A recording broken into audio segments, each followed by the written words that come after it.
मैं प्रधानमंत्री इशिबा का विशेष रूप से आभार व्यक्त करता हूं कि वे इस फोरम से जुड़े हैं। उनके बहुमूल्य वक्तव्य के लिए मैं उनका अभिनंदन करता हूं।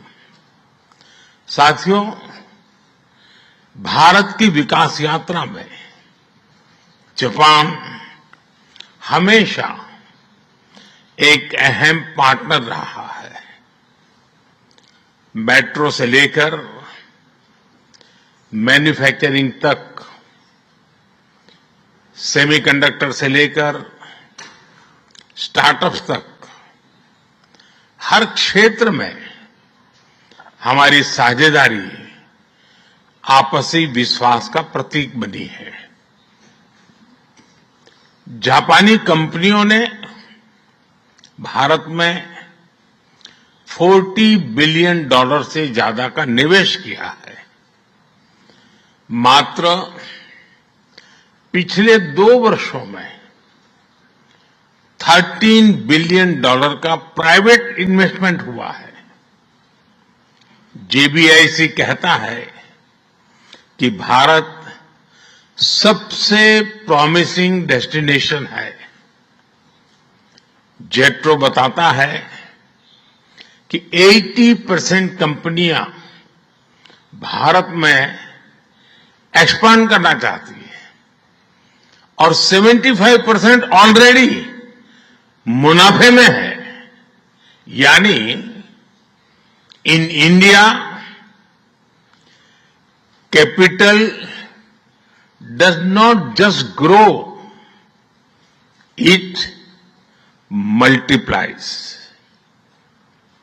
साथियों, पिछले 11 वर्षों में भारत के अभूतपूर्व ट्रांसफॉर्मेशन से आप सब भली भांति परिचित है।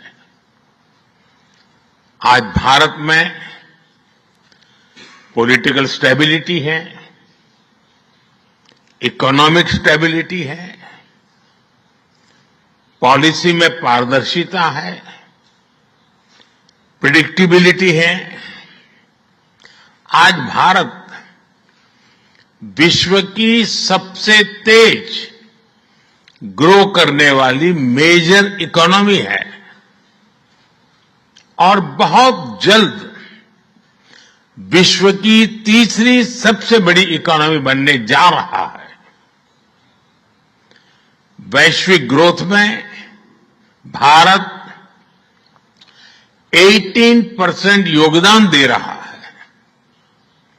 भारत की कैपिटल मार्केट्स में अच्छे रिटर्न्स मिल रहे हैं। एक मजबूत बैंकिंग सेक्टर भी है। लो इन्फ्लेशन और लो इंटरेस्ट रेट्स, करीब $700 बिलियन के फॉरेक्स रिजर्व है। साथियों, इस बदलाव के पीछे हमारी रिफॉर्म, परफॉर्म और ट्रांसफॉर्म की अप्रोच है। 2017 में हमने वन नेशन वन टैक्स की शुरुआत की थी। अब इसमें नए और बड़े रिफॉर्म लाने पर काम चल रहा है। कुछ हफ्ते पहले हमारी संसद ने नए और सिंप्लीफाइड इनकम टैक्स कोड को भी मंजूरी दी है। हमारे रिफॉर्म्स केवल टैक्स प्रणाली तक सीमित नहीं है। हमने ईज ऑफ डूइंग बिजनेस पर बल दिया है। बिजनेस के लिए सिंगल डिजिटल विंडो अप्रूवल की व्यवस्था की है। हमने 45,000 कंप्लायंसेस रेशनलाइज किए हैं। इस प्रक्रिया को गति देने के लिए डीरेगुलेशन पर एक उच्च स्तरीय कमेटी बनाई गई है। डिफेंस और स्पेस जैसे सेंसिटिव क्षेत्रों को प्राइवेट सेक्टर के लिए खोल दिया गया है। अब हम न्यूक्लियर एनर्जी सेक्टर को भी खोल रहे हैं। साथियों, इन रिफॉर्म्स के पीछे हमारा विकसित भारत बनाने का संकल्प है, हमारा कमिटमेंट है, कन्विक्शन है और स्ट्रेटेजी है। और विश्व ने इसे रिकॉग्नाइज ही नहीं, एप्रिशिएट भी किया है। S&P ग्लोबल ने 2 दशक बाद भारत के क्रेडिट रेटिंग अपग्रेड किए हैं। The world is not just watching India, it is counting on India. साथियों, अभी भारत जापान बिजनेस फोरम की रिपोर्ट प्रस्तुत की गई। कंपनियों के बीच हुई बिजनेस डील्स, इसका बड़ा विस्तार से वर्णन दिया गया। इस प्रगति के लिए मैं आप सभी का बहुत बहुत अभिनंदन करता हूं। हमारी साझेदारी के लिए मैं भी कुछ सुझाव बड़ी नम्रतापूर्वक आपके समक्ष रखना चाहूंगा। पहला है मैन्युफैक्चरिंग। ऑटो सेक्टर में हमारी भागीदारी बेहद सफल रही है और अभी प्रधानमंत्री जी ने इसका विस्तार से वर्णन किया। हम साथ मिलकर वही magic batteries, robotics, semiconductor, ship building और न्यूक्लियर एनर्जी में भी दोहरा सकते हैं। साथ मिलकर हम ग्लोबल साउथ, विशेषकर अफ्रीका के विकास में अहम योगदान दे सकते हैं। मैं आप सबसे आग्रह करता हूं, कम make in India, make for the world. Suzuki और डाइकिन की सक्सेस स्टोरीज आपकी भी सक्सेस स्टोरीज बन सकती है। दूसरा है टेक्नोलॉजी और innovation. Japan tech powerhouse है और भारत एक टैलेंट पावर हाउस है। भारत ने AI, semiconductor, quantum computing, biotech और स्पेस में बोल्ड और एम्बिशियस इनिशिएटिव लिए हैं। जापान की टेक्नोलॉजी और भारत का टैलेंट मिलकर इस सदी के टेक रिवॉल्यूशन का नेतृत्व कर सकते हैं। तीसरा क्षेत्र है ग्रीन एनर्जी ट्रांजिशन।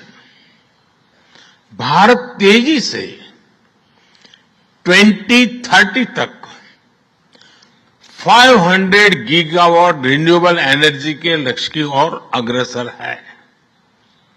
हमने 2047 तक 100 गीगावाट न्यूक्लियर पावर का भी लक्ष्य रखा है। सोलर सेल्स हो या फिर ग्रीन हाइड्रोजन, साझेदारी की अपार संभावनाएं हैं। भारत और जापान के बीच ज्वाइंट क्रेडिट मैकेनिज्म पर समझौता हुआ है। इसका लाभ उठाकर क्लीन और ग्रीन फ्यूचर के निर्माण में सहयोग किया जा सकता है। चौथा है नेक्स्ट जेन इंफ्रास्ट्रक्चर। पिछले एक दशक में भारत ने नेक्स्ट जनरेशन मोबिलिटी और लॉजिस्टिक इंफ्रास्ट्रक्चर में अभूतपूर्व प्रगति की है। हमारे पोर्ट्स की क्षमता दोगुनी हो गई है। 160 से ऊपर एयरपोर्ट्स हैं। 1000 किलोमीटर लंबी मेट्रो लाइन बनी है। जापान के सहयोग से मुंबई और अहमदाबाद हाई स्पीड रेल पर काम चल रहा है। लेकिन हमारी यात्रा यहीं नहीं रुकती। Japan's excellence and India's scale can create a perfect partnership. पांचवा है स्किल डेवलपमेंट और people to people ties. Bharat का स्किल्ड युवा टैलेंट वैश्विक जरूरतें पूरी करने की क्षमता रखता है। इसका लाभ जापान भी उठा सकता है। आप भारतीय टैलेंट को जापानी भाषा और सॉफ्ट स्किल्स में ट्रेनिंग दें और मिलकर एक जापान रेडी वर्कफोर्स तैयार करिए। A shared workforce will lead to shared prosperity। साथियों, अंत में मैं यही कहना चाहूंगा, India and Japan partnership is strategic and smart, powered by economic logic. We have turn shared interest into shared prosperity. India is the springboard for Japanese businesses to the global south. Together, we will shape the ASEAN century, Asian century for stability, growth and prosperity. इन्हीं शब्दों के साथ मैं प्रधानमंत्री इशिबाजी और आप सभी का आभार प्रकट करता हूं। अरिगातो गोजाइमास। बहुत बहुत धन्यवाद।